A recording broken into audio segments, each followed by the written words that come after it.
Hi, I'm Jim.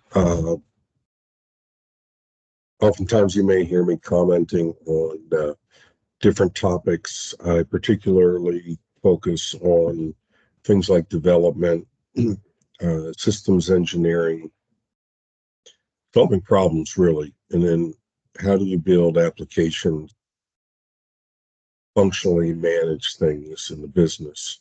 And I tend to use what I call isms. These are general rules of thumb or little catchphrases that remind me of bigger concepts. And what I try to do today is maybe record a couple of videos. This isn't going to be polished. It's not fully scripted. I'm doing it ad hoc. But what I wanted to do is bring together a few concepts that more recently I've been using, and I've had the occasion to come across a few examples in my teaching and as I've led teams. And resolve issues in companies. I've used this analogy quite often, and I wanted to uh, lay it down on tape here and have you take a look at it. Tell me your thoughts. Zoom it in later, but I want to tell you a real world scenario. I was working with a company. It was TTN Fleet Solutions. They ran a call center and an operational, kind of an executional. Think of AAA for big trucks. So you break down on the side of the road, you're responding. Driver side of the road, he calls into his dispatch center as a service, whether it's through a mobile app or through using a series of layered IVR routing. We could identify who the driver was, the line they were calling in, or the routing through the IVR told us what company they work for. We can even go down to the various fleets. I was a company driver. I was an over-the-road driver, but I was leased on with them, or I was what we called a pure independent operator that happened to be hauling a load, and they used the service to help them. So we had an organization, was about 7 years old at that time, fairly mature. But there were scalability issues, and we were trying to add efficiencies and understand how do we align and organize the call center so that we could support more customers. And the value proposition that we were trying to adhere to was that not only did we provide quick response, so we picked up the phone in continuous improvement, Six Sigma, there's techniques called a house of cards. And basically what a house of cards does is it looks at a product or service, and it looks at things like compatibility of features. It looks at the level of effort to implement a feature. If I wanted to add X product feature into my solution, into my offering, or let's say I'm building refrigerators for rural. If we have a compatibility issue, it may mean that I want the lightest refrigerator that I can build, but I want the biggest capacity. And so we may have a conflict, right? We can't build the lightest refrigerator we can build with the greatest capacity unless we can solve a conflict that says these are incompatible. Logic tells us you make something bigger, it's heavier. So how do you solve those, right? And there's tools for laying these conflicts out and understanding that you have a misalignment. And sometimes you have to simply say, I can't fully reach the target of what we want this product to be because they're incompatible. But what I can do is maybe reduce the weight as much as possible, unless I can find a breakthrough method. Well, maybe I use alternative materials. I build something out of aluminum instead of steel. I build it carbon fiber. So anyway, if you think about what that tool is doing, you're understanding that there are incompatibilities, conflicts, challenges. Everyone has their own perspective as a stakeholder, whether it's operations or whether it's manufacturing, whether it's component supplying. As a system, we can work through where do these conflicts exist. But what we find often is we're communicating these and we're describing what we're trying to accomplish. Um, each stakeholder from their own perspective says, but I've accomplished what I said I was going to build. And in the development world, which I now live in and study, um, I hear this over and over and over again. Oftentimes, the way this comes up, and I'm gonna say these things in jest because they're funny when we hear them, but they're real world things. Um, hear things like your stuff doesn't work. And then we hear things like, no, I built it the way you told me to. Um, and then we say, well, I'm not getting the right result. And they say, no, we've done what we said, and you're now making an enhancement. That's not a bug.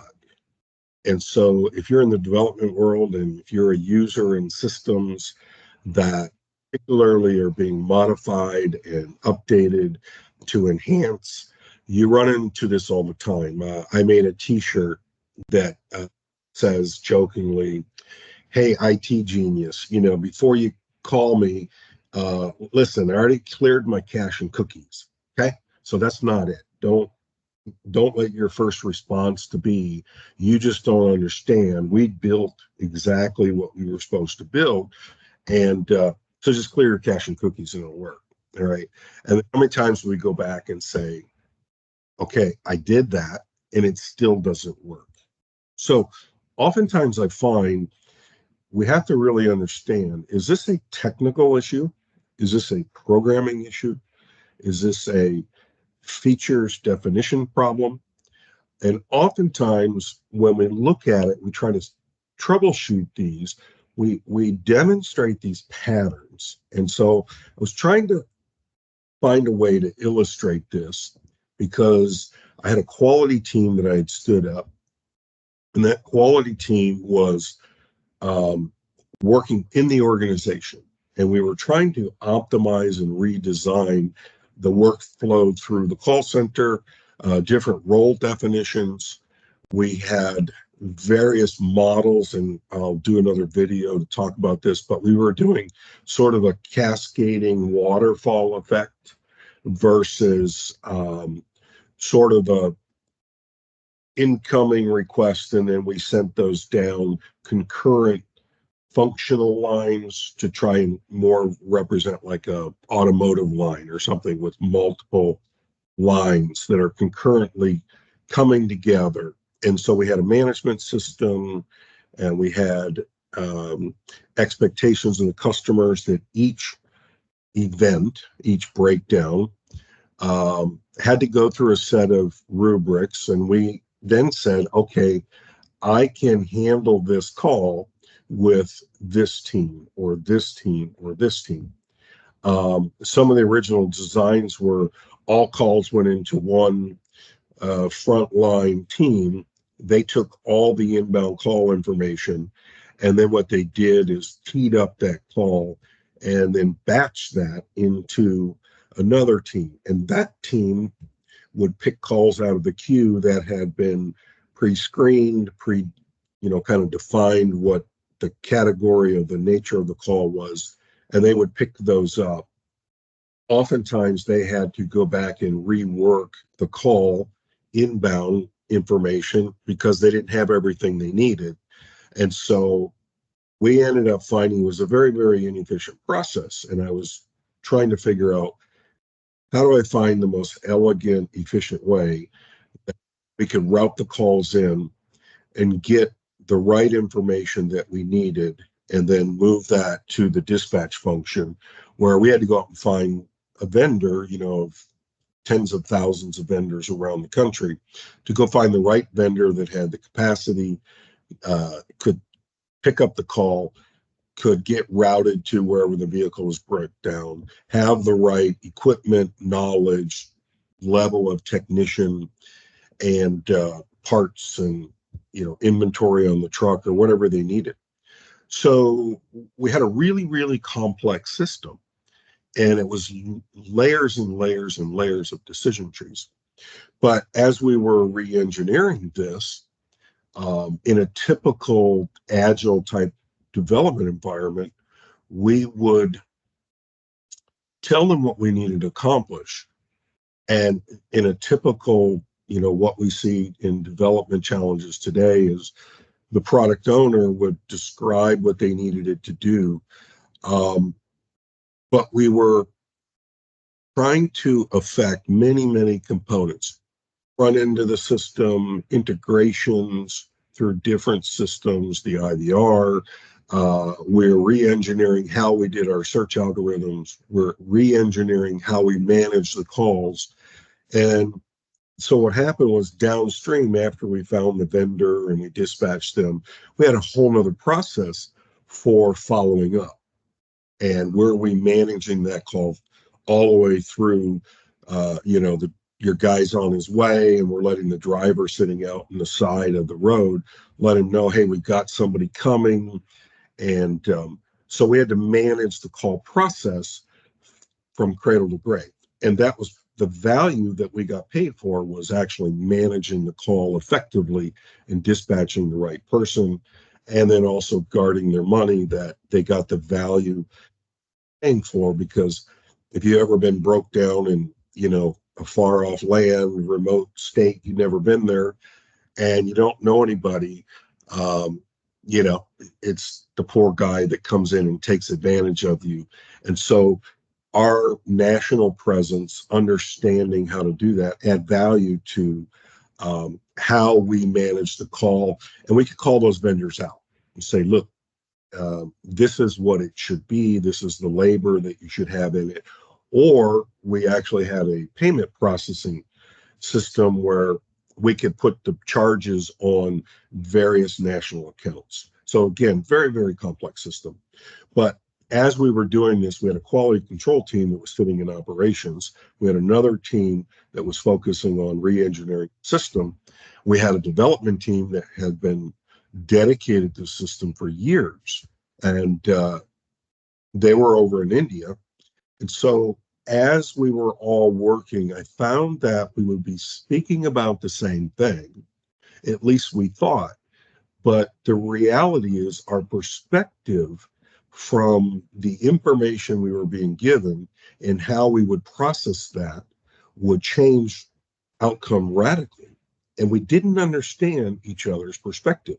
So I was trying to teach the teams, how do I sit in a room and I listen to process folks on the floor tell me this is what they need to accomplish, or this is how they need to run their business, and it's not working.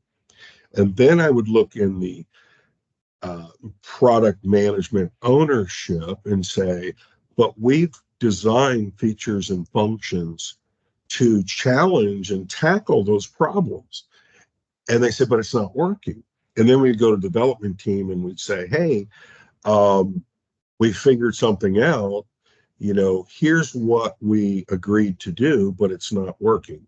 And so everybody's perspective had the same answer.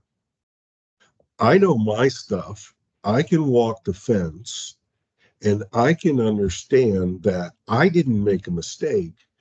So you made the mistake. You didn't tell me what to build right. You didn't give me the right definition, or you didn't give me the picture. And so this thing happened where most technology companies go through this cycle. And in fact, culturally and systemically, the way in which we develop today is a byproduct of this. Many entrepreneurs will relate to this. You come in and you say, I know the business and I start a technology company. I want to build a solution. And so you say, make it do this. And you spend lots of money and you put it in hands of really, really smart tech leads and developers, front end, back end guys. And they come out and they build something that's really awesome. And they deliver it to you and you say, that was a waste of money. It didn't accomplish anything. You don't know my business. So the development company gets frustrated and they say, all right, new rules of engagement. You define everything you want. You give me every piece of information. You give me a picture of exactly what you want. I'm going to build exactly what you tell me because I'm not going to get yelled at again.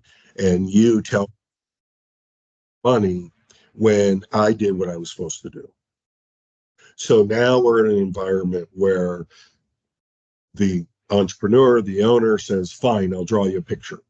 And so oftentimes, because they don't understand the architecture, they don't understand the back end, they don't understand the database, they don't understand how the front end works. And what I coined was a term that operational definitions are everything. What that means is how you define something or how you use a term is really, really important. And so when you look for the reasons why you have conflict in understanding or you're misaligned, and the byproduct is you're constantly getting the wrong answer, then you have several different factors most likely going on. Okay. One of them, I'll give you an example. I ran into this just this last week. Um, I've got a use case definition. I've got developers that are working with users and they're working on a focused product. And so they come in and say, I need you to get rid of that field. What does that mean? To a developer, get rid of that field may mean deprecate the field from the database, deprecate it from the API. And to the user, what they see is on the screen, I see a field and the customer already knows it's their company or their internal account ID is only relevant to them. So anyone else interacting with the system doesn't need that field. So when they say delete that field, and their intention and understanding is whatever they see on the screen is what's in the system. The reality is what they're talking about is hide the field in the UI. And so what are the ramifications for that? Well, it's different, right? If I delete the field, then I've got to update the APIs because the APIs may fail. And I can remove them from the UI. Or I can remove them from the field, but now if it was a required field in the API, I need to allow null values so that I can air handle the data not being enforced in the UI level, and I can air handle at the database. So operational definitions are really, really important. The other thing that I find is beyond just the definition, sometimes when we look at the problem, we're not understanding the root cause. And so we will guess, you just need to do this. I spent 30 years building manufacturing, assembly, fabrication type, assembly plants, facilities, and I built trucks and things like that. And I built software. And so when you look at those and you say, what are the components of a system? Or in maintenance, for example, my air conditioning doesn't work. Well, why doesn't your air conditioning work? I don't know. There are many, many components in the system. It could be a temperature sensor, it could be binary switch, it could be a compressor, it could be a mechanical actuator, it could be an electronic controller controlling the signal. And so the question is, does the airflow change right across the dampener that redirects to the front? Or if you're in your car, does it change the airflow to the defrost up on your windshield, or does it change it so that the vents coming out of the front of the driver area isn't getting air, or you're pushing it down to the floor, right? Defrost.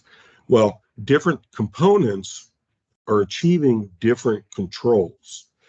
Air management is different than actuating and inactuating the switches, right, to control the compressor function. The actuators can control the compressor engagement or disengagement. And so when we say what's wrong with something, oftentimes we will say, this doesn't work. But depending on who you are in the system, you will not necessarily understand your relationship to the total system.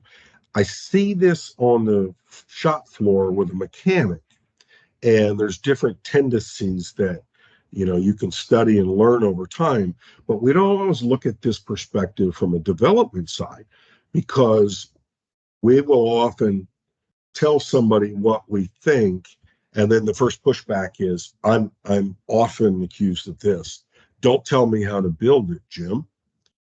Don't tell me how to do my job, or you just don't understand. Well, oftentimes another ism is that we speak in the language that we're familiar. In other words, when we listen and we hear someone say, this isn't working, and they say, can you make it do something like this? I personally am a database guy. I grew up self-taught as a DBA, and I grew up building queries to infer and understand information. My only perspective is in a traditional relational database. And so when I work years and years and years to understanding normalization of data and how to store data, and then transactionally how to build the structure of a data schema, my brain thinks in terms of reading a blueprint of a building and reading layers and layers and layers of foundation plans, foundation framing plans, framing itself, the building, looking at the structural framing versus the finish, then moving through the electrical and the plumbing, low voltage electrical. So I think in terms of systems and subsystems and their interrelationship to each other. And so when I describe things, often I'll talk to a developer and say, let me draw you a picture of the relationship and why this is important. The tool that I is a relational data model. Challenges that I use often are, I'm really speaking about a foreign key relationship. So I'm looking for you to build me a control function that allows me to make a piece of software scalable. So the developer comes in and says, Jim, I'm trying to meet a use case. And oftentimes we put them under constraint, right? Budgetary constraints, time constraints. So we'll say, hey, I don't want to build configurability. I don't want to build scalability right now. Just, Jim, there's only 3 options in the dropdown. Let me hard code them in the back end or in the front end, and then we'll go back and build the configuration tables later. So, one, the complexity and the nature of how I describe something and the extent to which I can do that may fear that I'm over engineering something. And the reality is that I am anticipating something because I have a intent and a purpose to build long-term scalability and expanded use case to recognize different revenue models, different nuanced applications that maybe surface as different product lines. Um, and so I'm speaking from my language and I'm speaking in a context of how I can explain to you how easy it can be to build a configuration tool. But to the developer, it sounds as if you're telling me what to do. And so this is a challenge. But the area I'm going to focus on right now is 25-minute setup here. But the area I want to talk about is how do you troubleshoot? How do you problem solve these dynamics? Because systemically, these dynamics exist. In trucking, there is a systemic dynamic that is an absolute conflict, and that is in trucking, the planner rules the world. The planner is trying to maximize the freight put on a truck, and he's trying to get the most miles out of every asset, and he's trying to haul as much freight as he can to be as profitable as he can. And the maintenance guy is trying to stop an asset to do preventative or predictive maintenance, and he's trying to basically stop the world. And we've got all these components and interrelationships and how the actual freight and dispatching of freight really works, lives in this world where there's inherent conflict that always exists. You don't want to stop the truck, but you understand it's important. So you'd love to stop the truck, but the planner has to keep every asset moving. And so anytime that there's downtime in a vehicle and a driver where he could be moving freight and he's confined to a limited number of hours that he can drive, his job is to maximize every single opportunity to put freight on that truck. And the maintenance guy is to work around the system, but inherently there's always time. And the better they are, the better each of them are at their job, the more and more the conflict gets tighter because they're each optimizing their own perspective. It goes back to the house of cards.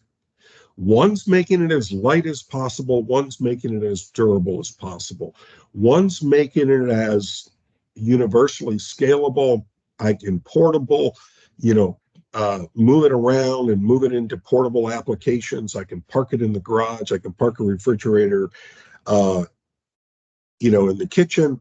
But if I had a feature that said, give me the lightest refrigerator in the world that I could carry around on my back, if I wanted to go down to the pool at the local community, I could carry the refrigerator down there and plug it in. That would be the greatest refrigerator in the world. But I have an inherent conflict. It can't happen that way. So oftentimes, the limitations of our design and our understanding, and particularly from our perspective and how we contribute to particular functions in the system, are limited from our perspective.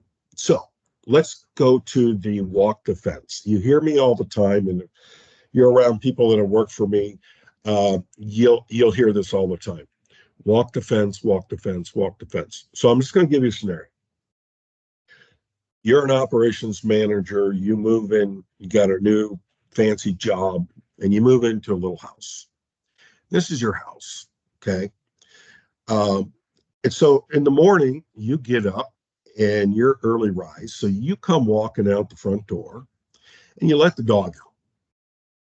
So you become the guy that lets the dog out every morning, and you drink your coffee and then you're off to work. Well, one morning you're sitting here, you let the dog out, and all of a sudden your neighbor comes out of the house. Your neighbor walks down the sidewalk, stands on your porch, knocks on the door. Oh my goodness, it's not even 6 in the morning. Why is my neighbor standing on the porch? So your neighbor knocks on the door and says, "Hi, nice to meet you, by the way. Welcome, new neighbor. Here's your dog." "Yeah, I found your dog over here sitting on in my backyard or sitting in the front porch." "Oh, I'm so sorry, so sorry. Love to get you know you sometime, new neighbor. Yeah, I'm sorry.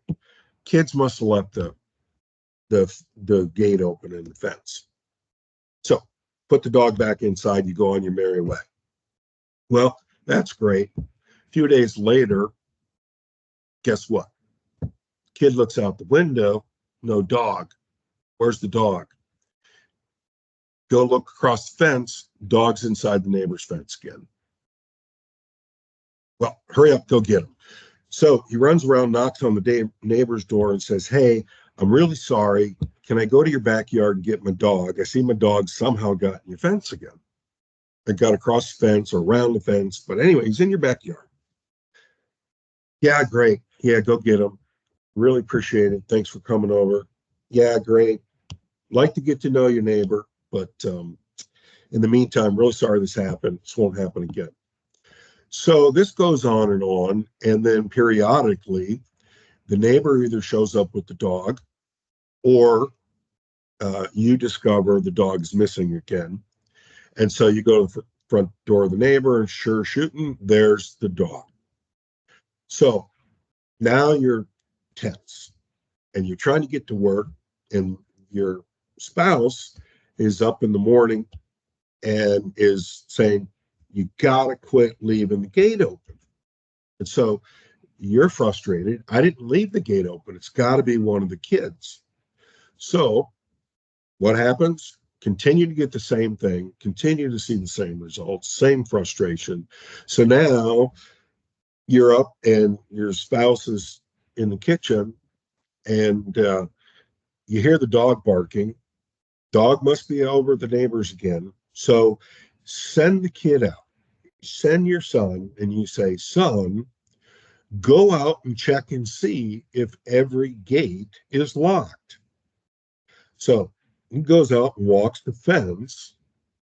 And as he goes around the fence, there's a gate here, and there's a gate in the back, and there's a gate over in the side by the garage. And guess what? All the gates are closed. So kid comes back in and says, "Nope, all the gates are closed." "Well, you had to have left it open." "I didn't." "Well, how'd the dog get out then?" "I don't know."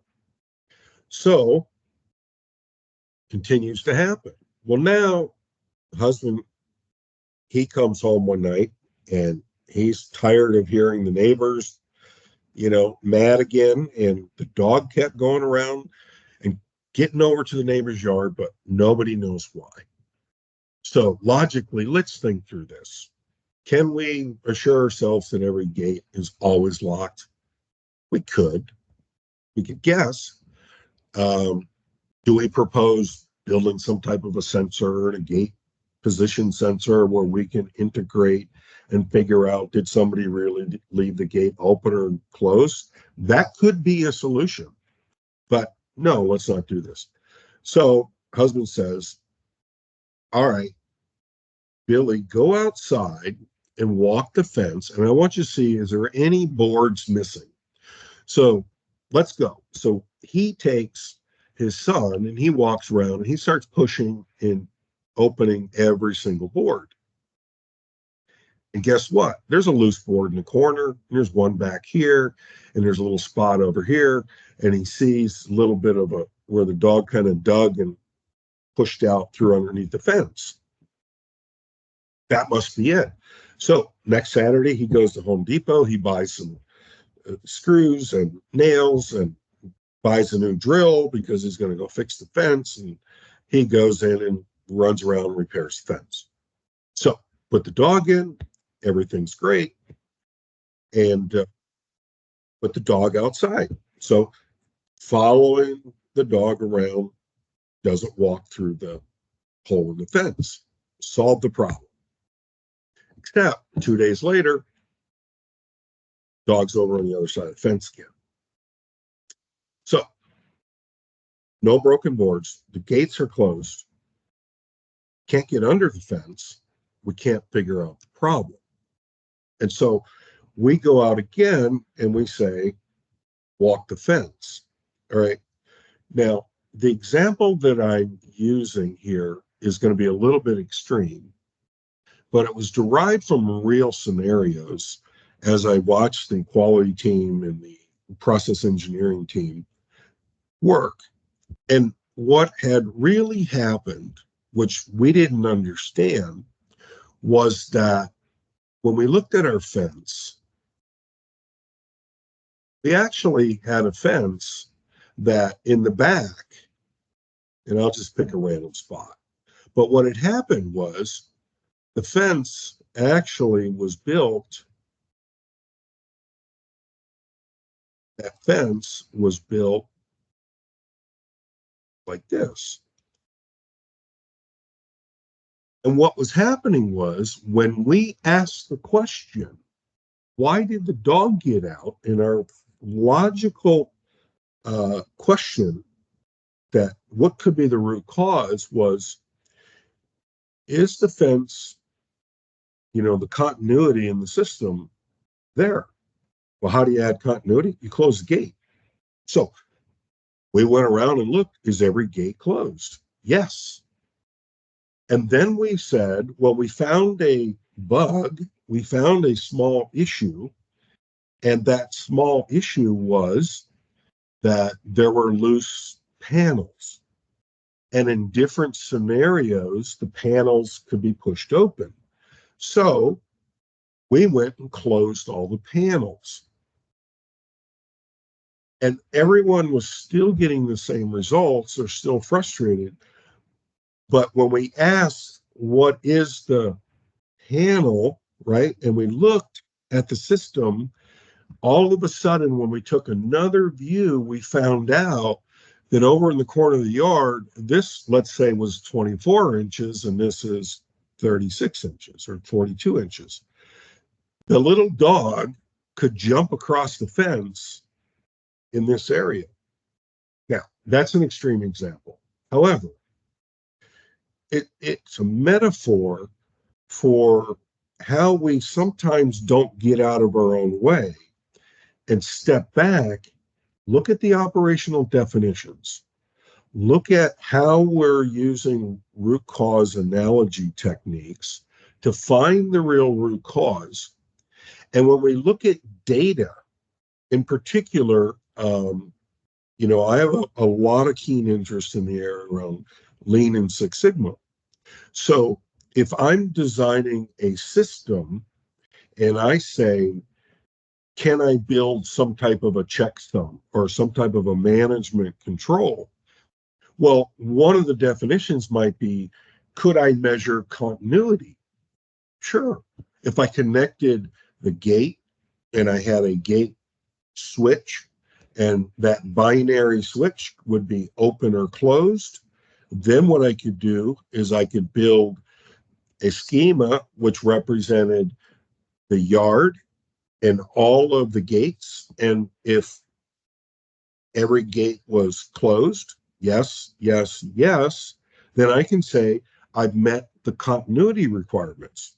And then if I looked at, some way of detecting were there panels loose, those panels could be data that's being dropped in an API.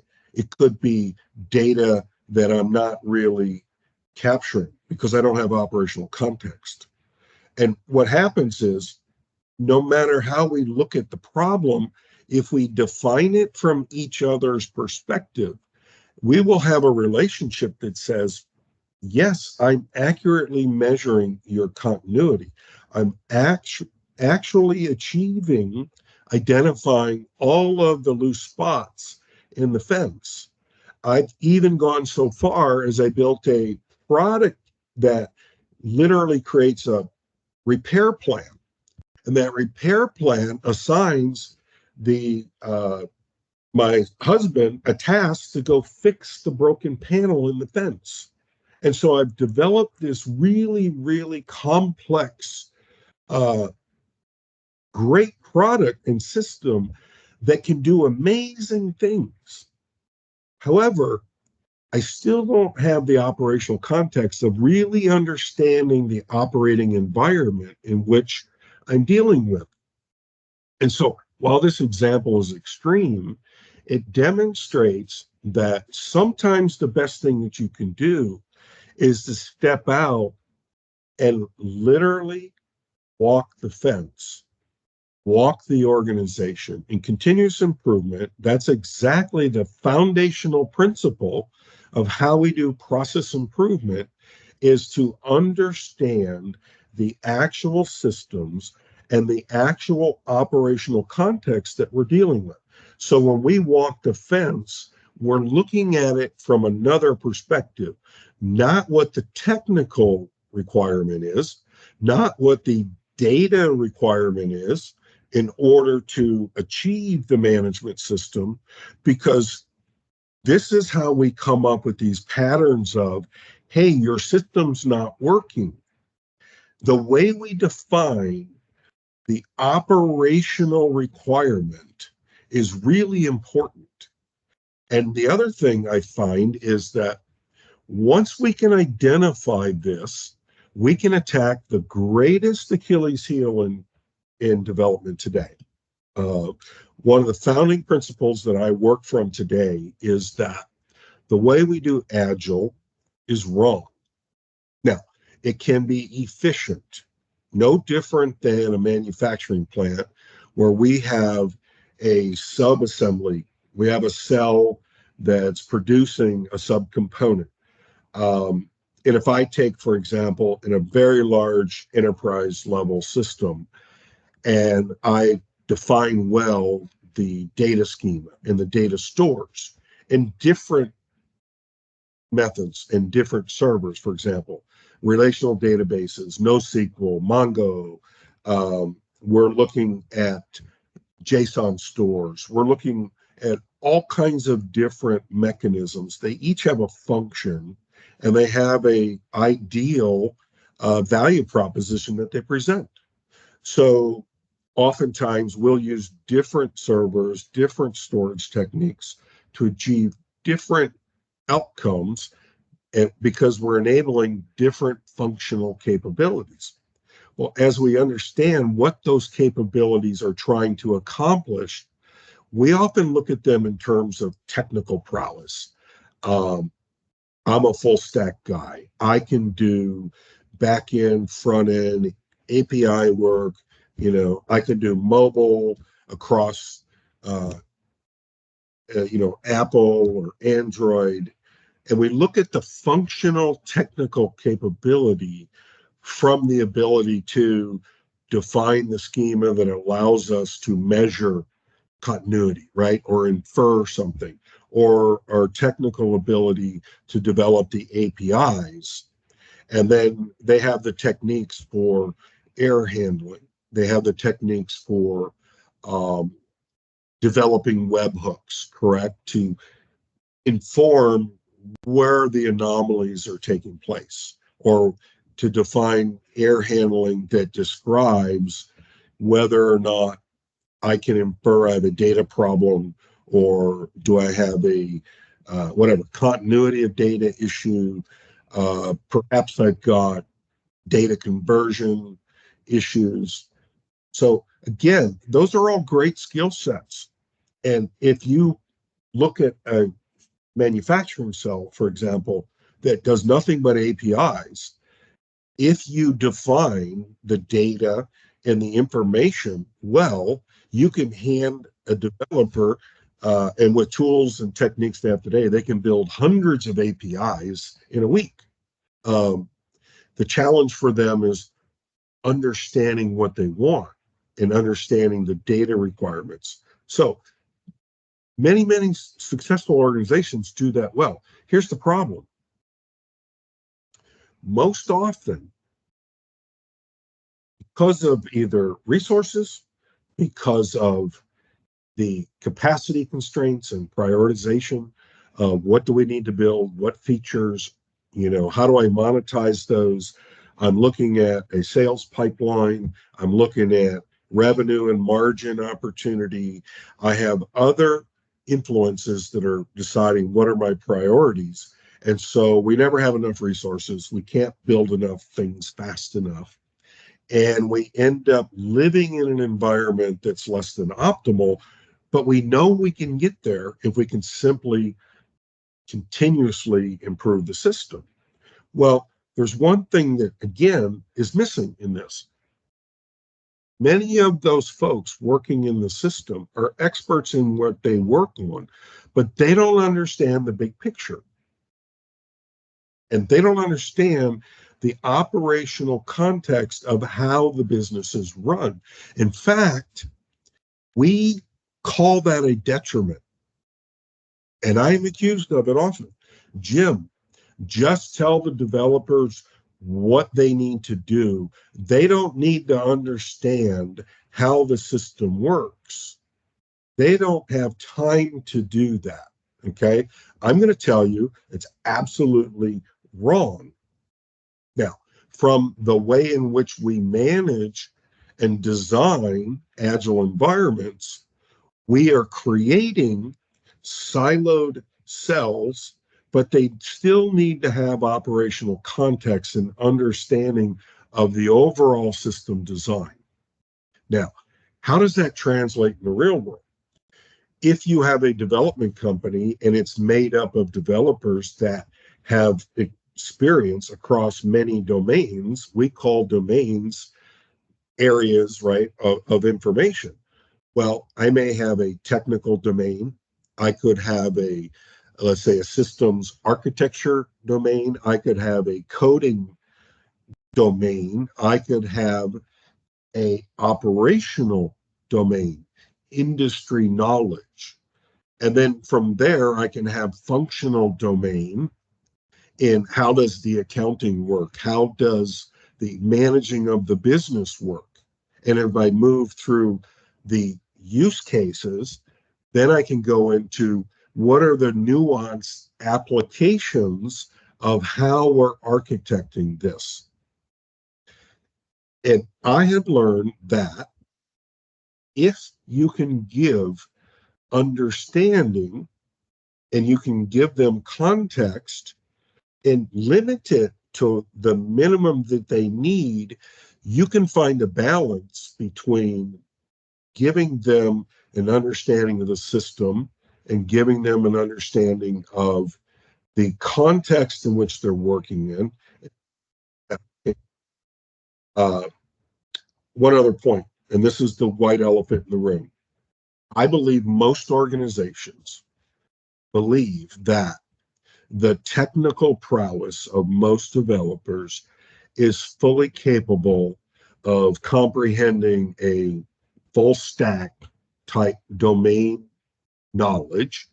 And if you give them enough operational context, industry context, that you will create somebody that's dangerous. They'll go off and do something on their own. I believe that's a huge issue. And I hear that and I see that. And in fact, I've heard folks that own development companies tell me, Jim, don't tell my people how this all works. Okay, you're making them dangerous. However, if you're purchasing technology and you are having someone assemble something for you, not having that understanding in the end is costing you thousands, if not millions of dollars. And it's frustrating you because you're not achieving the outcome. I have a little mantra that I use when I try to describe what my job is. And I always say I'm not a developer, I'm not a coder. Um, Again, I live in the data and the architecture and the systems, but I also understand what the components do. I understand the intention of the system components, and I can tell you how and why they're chosen. So what are their interrelationships and how do they function together? And then if I can take and work with a technical peer in fact, this is the model that I work in with my development partner, is he lives in an operationally industry contextual experience that I have. And so we both have been around the functions of the software, the industries and the use cases, the application of nuanced functional needs by different customer vendor relationships, type of service that we're enabling in the use case. And between the two of us, I like to say this: my job is to explain what it needs to do when it works well, how it needs to work, why it needs to do what it needs to do. And basically, if I can describe how the information flow is, and then why certain things are important for either the functional execution or the quality control or the configuration to move this product into other markets, then I can explain and I can recognize, as my technical lead is saying, I'm approaching it this way, Jim. Our data folks and our back end folks are going to try and solve the problem this way using this methodology.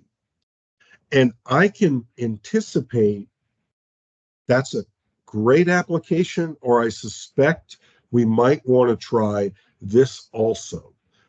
But we at least get to argue back and forth until we both understand. And it goes, it can be very intense, but I needed to do this, and I need you to deliver it in this way, not necessarily with how you code it, but the functions. I need an OLAP function. I need this is a master record. Well, we'll just by default throw master records into a relational database. That's fine. However, if master records are going to be something that I'm going to expand the use case of, then I have to build the control table. I have to build the foreign key tables, because now I'm building a configurable system. And so I can say, you can take the shortcut when it makes sense, but if the shortcut deprecates our ability to scale in the future, or it limits us in use case, and we can't explore other market opportunities or other nuanced applications, then we have to recognize this is really important that we achieve this functionality. One of the biggest, I think, tendencies that I've seen is that as new tools and techniques come in, new servers, new functions, just look at the frameworks where, instead of hard coding everything, now we use things like Angular JS, right? The whole idea is that I have a modular Lego block. Every Lego block has, and I'm just going to speak generally, don't tell me I don't know what I'm talking about, because I don't know technically all of it, but I know that I have some type of a template structure, which is going to be the UI. I know that I have data source structures. I know that I'm going to have widgets and things that come from, let's say, a Bootstrap library. And the idea is that for each of those, I am basically building the continuity of the connection of the data. Now I'm building how the data is managed. Then I'm building the template that I'm applying. I'm calling that component a Lego block, and then I'm importing Lego block on Lego block to build a bigger Lego block. And basically that Lego block can then be imported throughout the system. Understanding the functionality of why AngularJS was architected the way it was gives you a profound understanding that, wait a minute, this little Lego block over here is the same source of information that is in this little modal that pops up on the order entry screen. And once I fill out the order entry screen, I'm going to do a order summary, think of a shopping cart, and then it says, let me show you your final order. And it pops up your final order. And I say, yep, I can read through it. I'm visually presenting it. Great, execute the order. All that data is summary data. It's a summary transaction, and it's how it's going to be executed. I understand it. So I execute that. Now I'm three miles down the road building a call center. I'm building a warranty department. I'm building a order, well, let's say order entry for parts handling system. I understand the Lego block, and I go in and say, hey, Mr. Technical Lead, I want to add a feature that when I look at a PO or I look at inventory in a system and I have a historical record that tells me this part or this customer's order, can you get me the actual order that the customer saw when they said send? Oh, Jim, you don't understand how hard that is.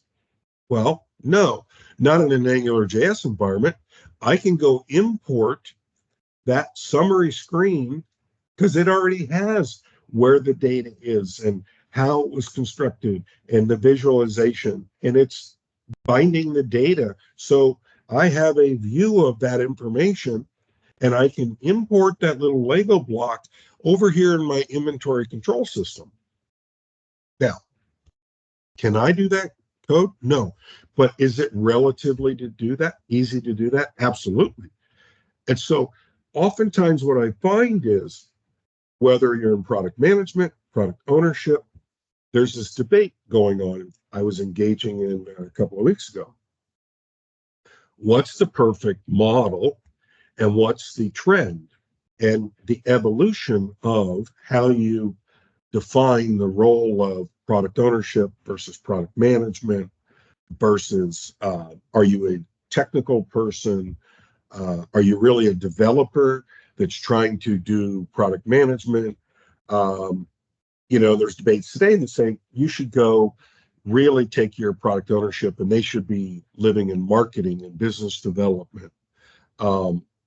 What you're describing is really a nuanced version of what I'm explaining here. Is you're trying to take a single approach.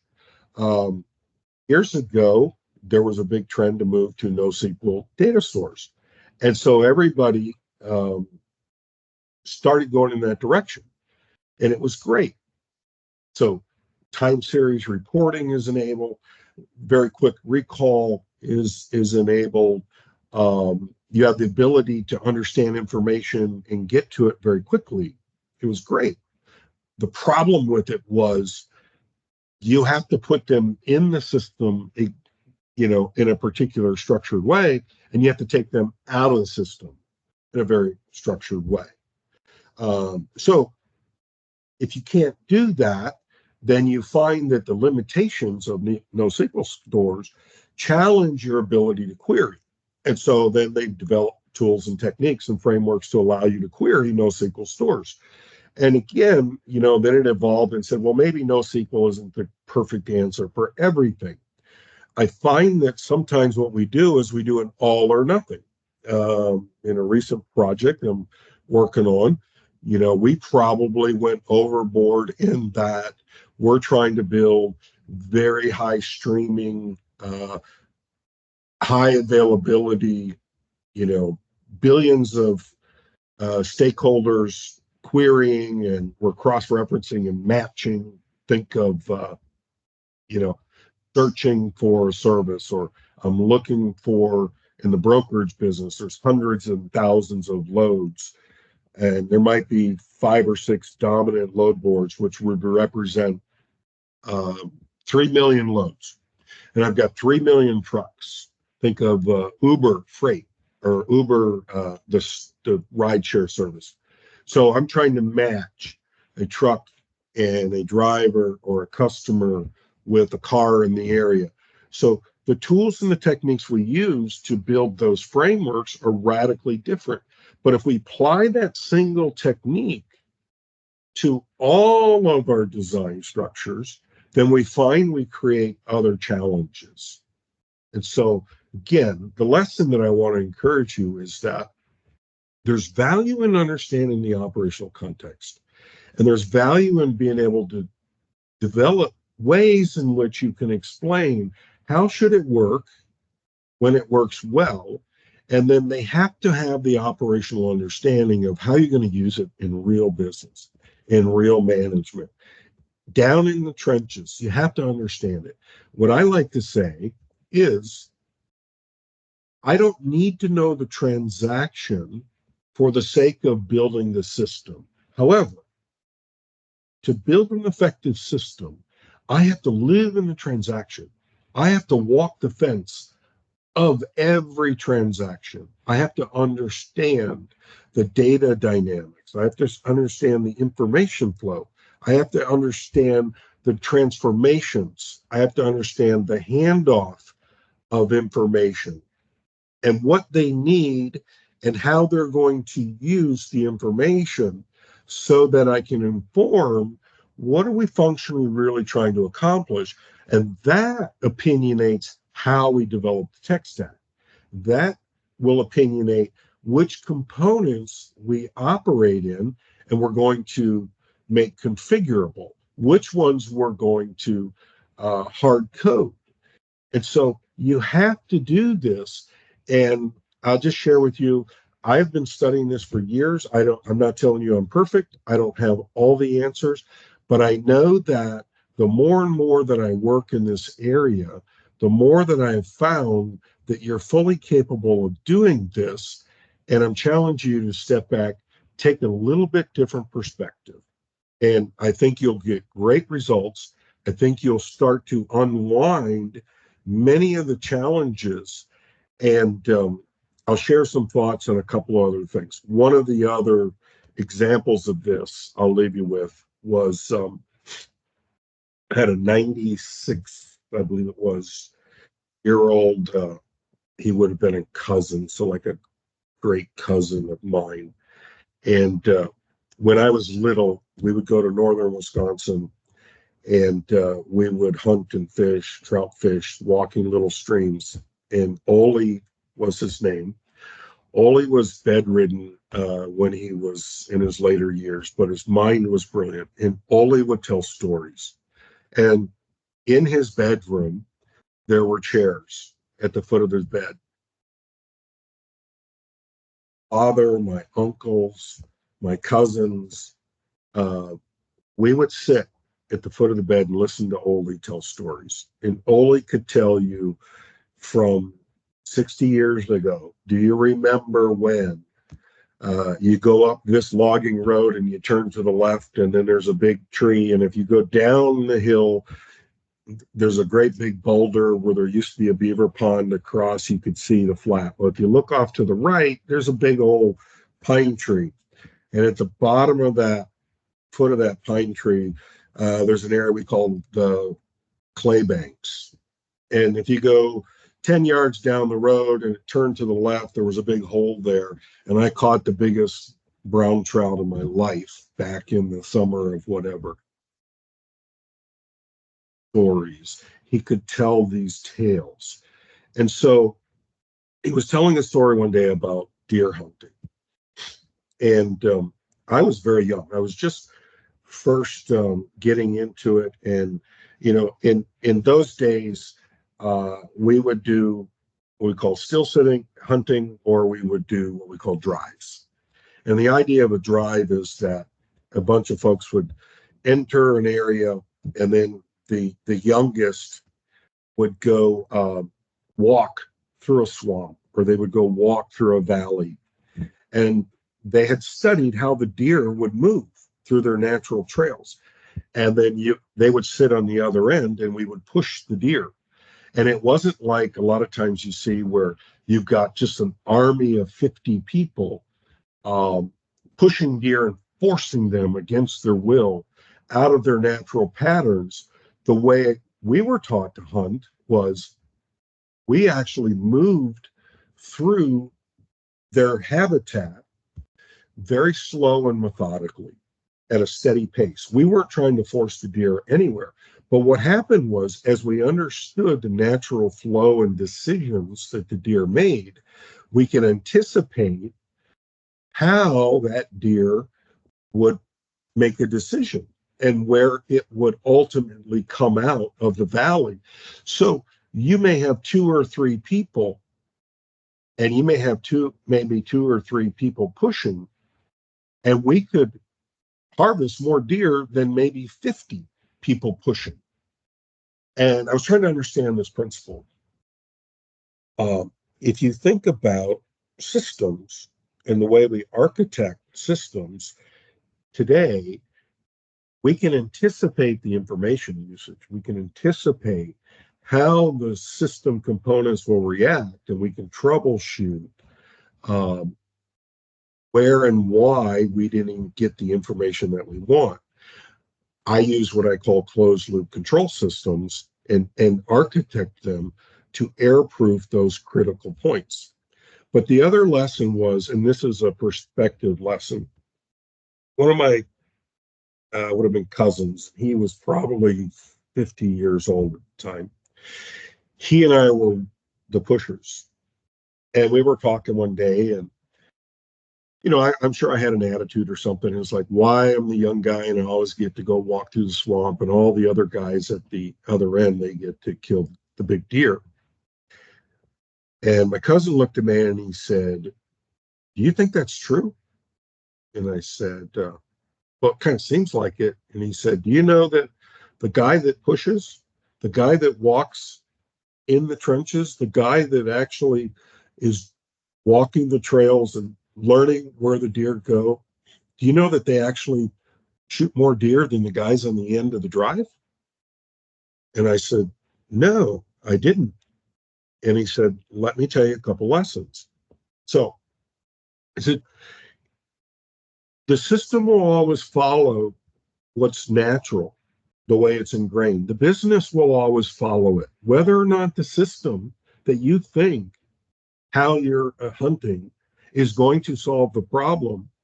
If it is not within the normal and natural paths that the deer will follow, what the deer actually do is they will learn how you're pushing them, and they will study you as you are moving them, and then they will lay down. And sometimes once they figure out what you're looking at, they can tell the direction that you're looking. And it's like a quarterback in the NFL.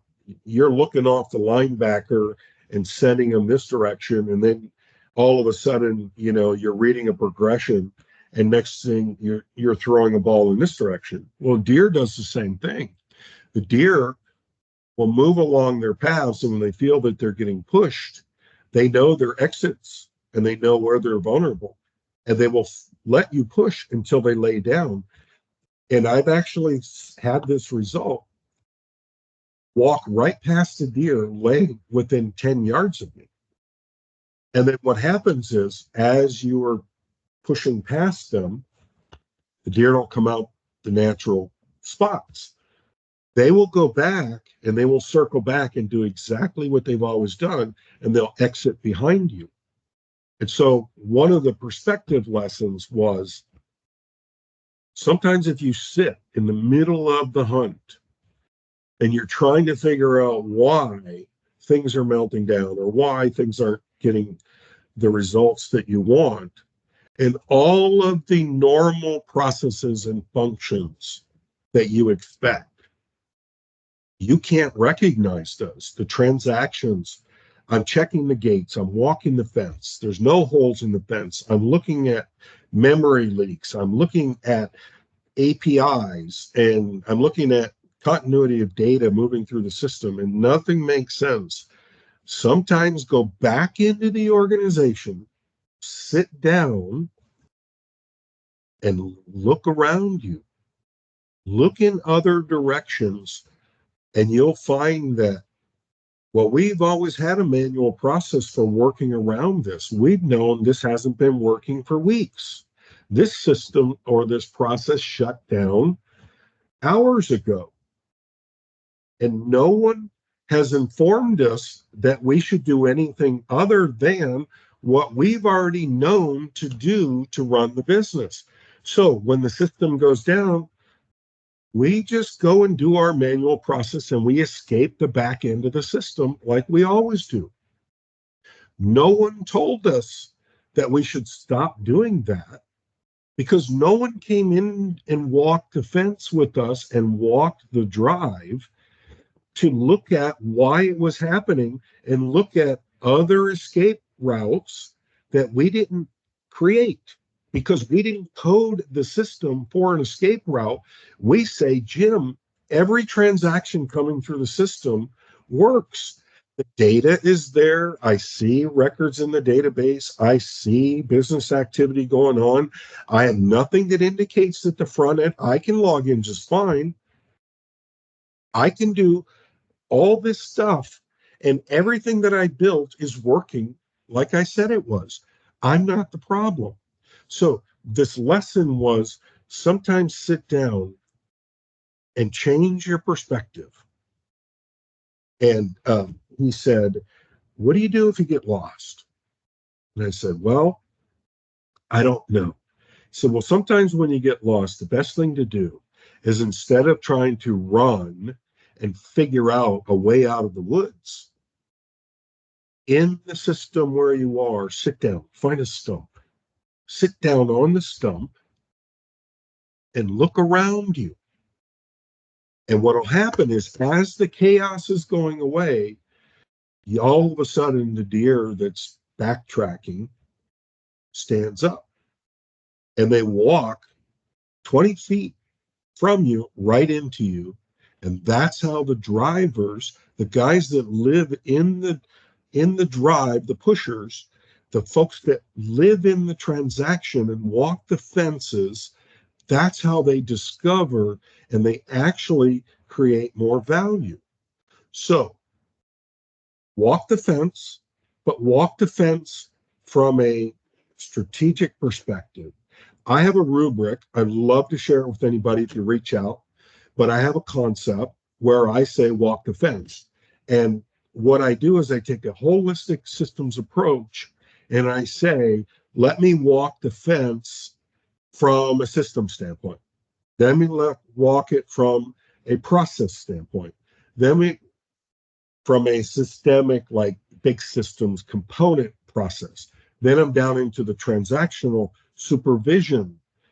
And then I'm down into the transactional actual process that I run and the data architecture.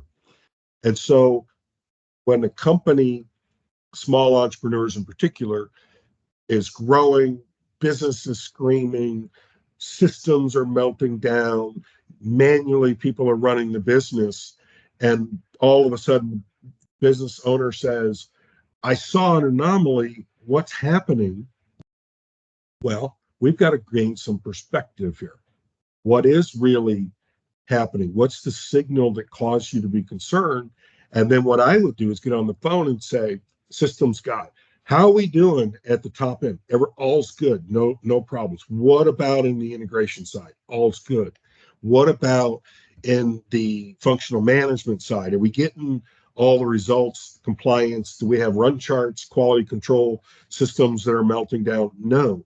Do we have a transactional issue? And as we walk the fence throughout the system and talk to the operators, then we can easily isolate that we really have a degradation that's causing us to simply, bottleneck an area, or are we melting down? Or we have a operational use case that is different that we weren't engineered to handle. So what we're going to do is pull out our manual processes and work around while we pull those out and say, how do they relate to the big system? Do we change our overall strategy? Do we have to design an enhancement, or are we doing air handling? What do we need to do to isolate the root cause of why this is happening? And so changing your perspective, sitting down and looking around you in the organization, sitting on a stump. And then the last one is when you're walking and I'm walking through a forest, the trees in front of me are like this. If you hold your hand up, this is what you're seeing. But if you were to look at, let's say, a row of pine trees, or you look at most people's yards, you drive down a city street, an avenue with lots and lots of trees, you'll notice something. All the trees, the branches are chopped off at a certain height. And maybe it's 3 feet, maybe it's 4 feet. Well, if you're walking through a forest and you're walking from your perspective, then when you look through your fingers, you see a limited view from your perspective. But if you were to take and lift your hands or lower your head, move down in the organization to a lower level, you'll find there's a whole nother view below that level that you can now see.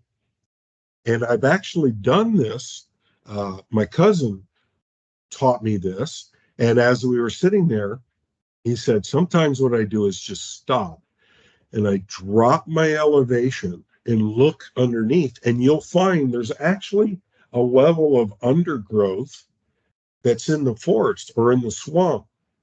And I can see through that undergrowth from the perspective of a rabbit or a deer versus me walking at 6 feet looking through the forest. So again, that's the lesson today. I know it's long, a little windy, but I hope you find it valuable. I'll try and clean it up and make it available. But I just wanted to share with you when I use terms like walking the fence, when I looking at operational context, when I talk about understanding what am I trying to do, how do I make the product achieve what it needs to achieve, and how do I tell you how to define what it does well when the system does well. So those concepts are phrases that allow me to say and teach, disregard that I'm telling you how it needs to function, but I'm describing it in a relational database. And so I've got a back-end guy that says, Jim, I'm not using databases, so everything you're telling me is useless. No, it's not useless. I'm only explaining it to you from the context and the view that I'm operating in. I'm not telling you how to architect it. I'm trying to tell you how to understand what it is I'm conveying to you, and I'm telling you to disregard that I'm using a screwdriver as a hammer. And when I'm pounding something and say, I've got to pound this nail, you're looking at me and going, Jim, I don't need to talk to you because I'm the API guy and I don't use hammers. I don't use the screwdriver that you have in your hand. That's not what I do. Again, I'm trying to teach you and inform you what it needs to do well to accomplish the functionality. And I'm not trying to tell you how to architect it, but don't miss the translation because you're saying we don't speak French. So, hey, your information is not valuable to me. Anyway, hope that helps. Reach out anytime. Jim at Techgacity, TechGacity.com. Give me a shout. Love to help you anytime.